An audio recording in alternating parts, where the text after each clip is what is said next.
श्री शिवाय नमस्तुभ्यम। हर हर महादेव।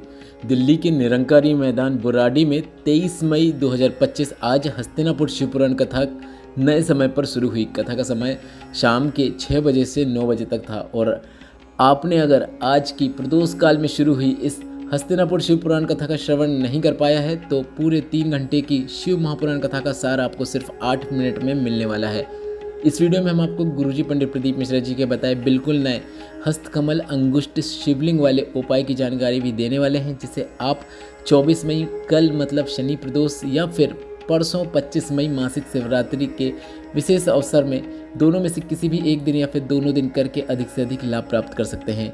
और आज की कथा में गुरुजी पंडित प्रदीप मिश्रा जी ने वंश वृद्धि के लिए या फिर बच्चों के उज्जवल भविष्य के लिए या फिर रोग मुक्ति के लिए बेलपत्र को अर्पित करने के 3 अलग अलग तरीके बताए हैं, जिसकी जानकारी भी आपको इसी वीडियो में मिलने वाली है।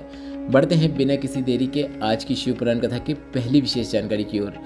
कथा शुरू होते ही गुरुजी ने कहा, शिव को जानने के लिए आपको अलग से नेत्रों की आवश्यकता नहीं है। आप तो अपने विश्वास रूपी मन से अगर भोलेनाथ को दर्शन करते हैं, पहचानते हैं, तो वैसे में ही भोलेनाथ की कृपा आपको प्राप्त होना शुरू हो जाती है।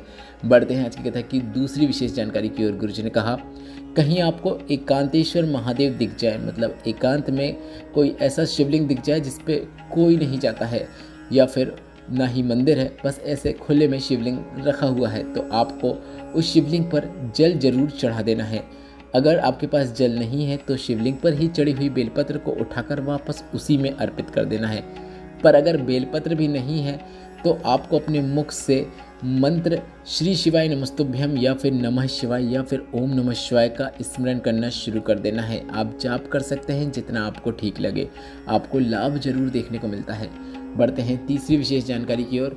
गुरुजी ने कहा, माता पार्वती ने भोलेनाथ से पूछा, मेरे घर में सभी श्री हरि को भजते हैं पर मेरे चित्तवृत्ति और मन में भोलेनाथ क्यों बसे हैं? इस पर महादेव बोले, सुनो पार्वती, तुम्हारी नानी सुधा के यहाँ जब तुम बाल अवस्था में पहुँची तो आपने वहाँ पर अपनी नानी सुधा को पार्थिव शिवलिंग का पूजन अर्चन करते हुए देखा और उन्होंने आपको पार्थिव शिवलिंग का पूजन अर्चन करना सिखाया। बढ़ते हैं आज की कथा की चौथी विशेष जानकारी की ओर। गुरुजी ने कहा, बुखार में हाथ पकड़ने वाले बहुत मिल जाएंगे, कमजोरी आने पर हाथ पकड़ने वाले भी मिल जाएंगे, पर बुरे समय में हाथ पकड़ने वाला सिर्फ शिव है। और आपने जिस अपने हाथ से भोलेनाथ को 1 लोटा जल चढ़ाया है उस हाथ को भोलेनाथ कभी नहीं छोड़ते। बढ़ते हैं आज की कथा की 5वीं विशेष जानकारी की ओर। गीता राठौर जी पत्र लेकर आए जिसमें उन्होंने लिखा, मेरे पेट में अचानक दर्द हुआ, डॉक्टर को दिखाया तो डॉक्टर ने बच्चेदानी में कैंसर की गांठ बता दी। डॉक्टर के अनुसार बचने की उम्मीद नहीं थी क्योंकि बीमारी 4th स्टेज में पहुंच गई थी और पेट में भी पानी भरने लगा था। मेरी बहन सिहोर गई और रुद्राक्ष लेकर आ गई। बेलपत्र को शिवलिंग पर चढ़ाकर, रुद्राक्ष वाले जल को शिवलिंग पर चढ़ाकर दोनों को प्राप्त करके उसका आचमन करना शुरू किया। अगली बार जब जांच कराने पहुंची और रिपोर्ट आई तो डॉक्टर ने कहा कि अब डरने की बात नहीं है, कैंसर समाप्त हो चुका है। उसी का आभार व्यक्त करने कथा पंडाल में आए हैं। बढ़ते हैं आज की कथा की 6वीं विशेष जानकारी की ओर। गुरुजी ने कहा, शंकर पर चढ़ाया गया जल किसी भी औषधि से कम नहीं है, बस चढ़ाते समय आपका पूरा विश्वास और भरोसा भोलेनाथ के प्रति होना चाहिए। बढ़ते हैं आज की कथा की 7वीं विशेष जानकारी की ओर। गुरुजी ने कहा, घर के बुजुर्गों ने अगर अपने बच्चों को भगवान का पूजन अर्चन करना सिखाया है, मंदिर जाना सिखाया है, तो वह बच्चों के साथ साथ आपके लिए भी लाभदायक होता है। बढ़ते हैं आज की कथा की 8वीं विशेष जानकारी की ओर। गुरुजी ने कहा, अगर आपसे पार्थिव शिवलिंग का निर्माण करते ना बने तो आप अपने घर के ही गमले की मिट्टी को, मतलब मिट्टी के ढेले को थोड़ा ऊपर उठा लें, गोल लिंगनुमा आकृति बना लें और उसका पूजन अर्चन कर लें और वहीं उसी गमले में उसका जल का उपयोग करते हुए विसर्जन कर दें। ऐसा करने से भी भोलेनाथ प्रसन्न जरूर होते हैं। बढ़ते हैं आज की कथा की 9वीं विशेष जानकारी की ओर। उषा जी पत्र लेकर आए जिसमें उन्होंने लिखा, मेरी बेटी का बेटा बीमार हो गया, डॉक्टर ने MRI करके बताया कि उसके सर में गांठ हो गई है और कई प्रकार की बीमारियां भी डॉक्टर ने बता दी और कहा कि बचने के सिर्फ 1% ही चांस है। बच्चे को वेंटिलेटर में डाल दिया गया, बच्चा कोमा में चला गया। मेरी बेटी का रो रो कर हाल बुरा था। उसने कहा कि माँ, अगर इसे कुछ हो गया तो मैं जीकर क्या करूँगी। मैं आपकी कथा 4 से 5 साल से सुन रही हूँ। बेटी को मैंने मंदिर जाने को कहा, शिव पर जल चढ़ाने को कहा और जल को प्राप्त करके बेटे के शरीर पर लगाने को कहा। हमने हापुड़ की कथा पंडाल में बैठकर सुनी और पंडाल की रच को हमने हमारे हाथों में लगाया था, पर वह हाथ बच्चे को स्पर्श हुआ और 3 घंटे के बाद ही डॉक्टर ने कहा कि अब इसको वेंटिलेटर में रखने की आवश्यकता नहीं है। शिव पर चढ़े हुए जल को उसे देना शुरू किया, उसके शरीर में वह जल लगाना शुरू किया। डॉक्टर का पूरा ट्रीटमेंट लिया, सारी दवाइयाँ खाई और दवाइयों को खाते समय कुंदकेश्वर महादेव का नाम ले लेते और बाबा की कृपा से बच्चा पूरी तरीके से ठीक हो गया है। उसी का आभार व्यक्त करने कथा पंडाल में आए हैं। बढ़ते हैं आज की कथा की 10वीं विशेष जानकारी की ओर। रोशनी जी पत्र लिख रहे हैं जिसमें लिखा, मेरी बेटी की आंखों में कैंसर हो गया, 2019 में बीमारी हुई, डॉक्टर ने दोनों आंखों को निकालने को कह दिया।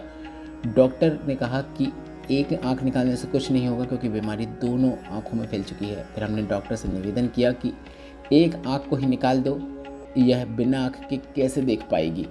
इसके बाद डॉक्टर ने हमारे कहने पर एक आंख निकाल दी, पर 3 माह के बाद दूसरी आंख में भी समस्या हुई और डॉक्टर ने कहा कि कैंसर फैल चुका है, इसे भी निकालना होगा। हमने आपकी कथा सुनना शुरू किया था, शिव भक्ति करना शुरू किया, बाबा को जल चढ़ाकर थोड़ा सा प्राप्त करके उसकी पलकों के ऊपर वह जल लगाना शुरू किया। डॉक्टर का इलाज भी जारी रखा, डॉक्टर ने जो जो कहा वह सभी हमने किया। अगली बार डॉक्टर के पास गए तो डॉक्टर ने कहा कि अब आंख निकलवाने की ज़रूरत नहीं है, आंख ठीक हो चुकी है। उसी का आभार व्यक्त करने कथा पंडाल में आए हैं। बढ़ते हैं आज की कथा की 11वीं विशेष जानकारी की ओर। आपको बता दें, गुरुजी ने कहा कि दूसरे दिन इतनी अधिक मात्रा में आंधी तूफान आया जिसके कारण दूसरे दिन की कथा को रद्द करना पड़ा। और आपको बता दें कि इतना अधिक मात्रा में आंधी तूफान था जिसके कारण पंडाल भी टूट गए थे। गुरुजी ने कहा कि कोई और जगह होती तो यह कथा एक दिन की नहीं पूरी कथा रद्द हो जाती, पर दिल्ली के प्रशासन और समिति का परिश्रम है जो यह कथा आपको देखने को मिल रही है। बढ़ते हैं आज की कथा की 12वीं विशेष जानकारी की ओर। गुरुजी ने कहा, हम जो बताते हैं लोग उसे उपाय कहते हैं, आप लोग भी उसे उपाय कहते हैं, पर हम जो बताते हैं वह शंकर भगवान की पूजन करने की एक पद्धति होती है, विधि होती है कि किस प्रकार से क्या करने से आपको क्या लाभ मिल सकता है, और जिसे सभी लोग उपाय कहते हैं। बढ़ते हैं आज की कथा की 13वीं विशेष जानकारी की ओर। गुरुजी ने बताया 30 मई से 5 जून तक महाराष्ट्र राज्य के लातूर जिले के कोसा में शिव पुराण कथा होगी, जिसका नाम शिवपुत्री शिव महापुराण कथा होगा। कथा का समय दोपहर के 2 बजे से 5 बजे तक रहने वाला है। अब बढ़ते हैं आज की कथा की 14वीं विशेष जानकारी की ओर। बेलपत्र से जुड़े कुछ विशेष उपायों की जानकारी देते हुए आज गुरुजी ने बताया, वंश वृद्धि के लिए बेलपत्र अर्पित करना चाहते हैं तो बेलपत्र को आपको शिवलिंग पर इस प्रकार से अर्पित करना चाहिए कि बेलपत्र की डंडी का भाग माता अशोक सुंदरी के स्थान की ओर हो, मतलब बेलपत्र की जो डंडी होती है वह जलाधारी की ओर हो। इसके बाद गुरुजी ने बताया, रोग मुक्ति के लिए बेलपत्र अर्पित करना चाहते हैं तो बेलपत्र की डंडी का मुख आपको अपनी ओर रखना है। इसके साथ ही गुरुजी ने एक और जानकारी दी जिसमें कहा कि अगर आप अपने बच्चों के लिए बेलपत्र को शिवलिंग पर अर्पित करना चाहते हैं तो बेलपत्र की डंडी का मुख उत्तर दिशा की ओर होना चाहिए। इस प्रकार से आपको बेलपत्र को शिवलिंग के ऊपर अर्पित करना है। बढ़ते हैं आज की कथा की 15वीं और अंतिम जानकारी की ओर। आपको बता दें, गुरुजी पंडित प्रदीप मिश्रा जी ने इसी हस्तिनापुर शिव महापुराण कथा में एक विशेष उपाय की जानकारी दी थी। यह उपाय गुरुजी ने पहले दिन की शिव पुराण कथा में बताया था, जिसे हस्त अंगुष्ठ शिवलिंग से संबंधित उपाय गुरुजी ने कहा था। गुरुजी ने कहा था, शरीर में गांठ होने पर आपको एक विशेष उपाय करना है। चेस्ट में गांठ हो, गर्भाशय में गांठ हो या सिर्फ शरीर में किसी भी स्थान पर गांठ हो, तो आपको हम सबसे पहले बता दें कि कोई भी रोग मुक्ति उपाय करने से पहले आपको यह समझ लेना है कि डॉक्टर शिव का रूप है और डॉक्टर को आपको अवश्य दिखाना है, पूरा ट्रीटमेंट लेना है, डॉक्टर की दवाइयाँ लेना है, जो जो डॉक्टर कहे वह सभी चीज़ें करना है, पर उसके साथ साथ सरल और आसान उपाय भी करना है। आपको बस इतना करना है, एकांत में बैठकर अंगुष्ठ हस्तकमल शिवलिंग का निर्माण करना है। श्री शिवाय नमस्तुभ्यम नमः शिवाय या फिर ओम नमः शिवाय बोलकर शामली बाली का नाम लेते हुए शिव पर चढ़े हुए जल का आपको आचमन करना है, तो डॉक्टर की दवाइयाँ भी कार्य करना शुरू कर देती हैं और गांठें गलना शुरू हो जाती हैं। अब यहाँ पर सभी के मन में यह प्रश्न था कि गुरुजी ने अंगुष्ठ हस्तकमल शिवलिंग जो बोला है उसका निर्माण कैसे करें या फिर वह क्या होता है।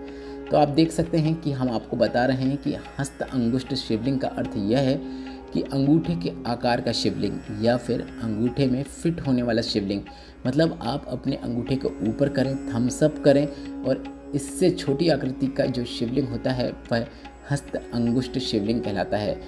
सरल भाषा में समझें तो छोटे आकार की शिवलिंग को ही हस्त अंगुष्ठ शिवलिंग कहा जाता है।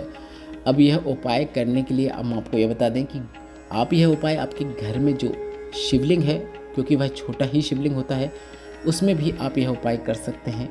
या फिर आप गुरुजी ने जो कहा है कि हस्त अंगुष्ठ शिवलिंग का निर्माण करके, मतलब आपको पार्थिव शिवलिंग का निर्माण करना है, और पार्थिव शिवलिंग का जो निर्माण करेंगे उसकी आकृति आपके अंगूठे से ऊपर नहीं होना चाहिए। मतलब जितना छोटा आप पार्थिव शिवलिंग का निर्माण करेंगे उतनी ही अच्छी बात है। गुरुजी ने कहा, एकांत में बैठकर हस्त अंगुष्ठ शिवलिंग का निर्माण करें, श्री शिवाय नमस्तुभ्यम बोलें, शंकर भगवान की पुत्री शामली वाली का नाम लेते हुए शिव पर चढ़े हुए जल का आचमन कर लें। तो ऐसा करने से आपको लाभ देखने को मिलता है। तो आप पार्थिव शिवलिंग पर जल अर्पित कर सकते हैं। उसकी एक बूंद भी अगर आपको चम्मच के माध्यम से मिल रही है, जैसे भी मिल रही है, उसे प्राप्त करना है और उसका आपको आचमन कर लेना है। यह विशेष उपाय आप 24 मई कल शनि प्रदोष के विशेष अवसर पर भी कर सकते हैं, या फिर 25 मई मासिक शिवरात्रि के विशेष अवसर पर कर सकते हैं, या फिर 26 मई ज्येष्ठ के विशेष सोमवार के अवसर पर करके अधिक से अधिक लाभ प्राप्त कर सकते हैं। वीडियो में बताई गई जानकारी से संबंधित कोई प्रश्न है तो आप कमेंट बॉक्स के जरिए जरूर पूछिएगा। मेरे द्वारा दी गई जानकारी अगर आपको थोड़ी सी भी उपयोगी लगी है, आज की कथा से आनंद की प्राप्ति हुई है, तो इस वीडियो को लाइक करके कमेंट बॉक्स में श्री शिवाय नमस्तुभ्यम या फिर हर हर महादेव अवश्य टाइप कीजिएगा। श्री शिवाय नमस्तुभ्यम, हर हर महादेव।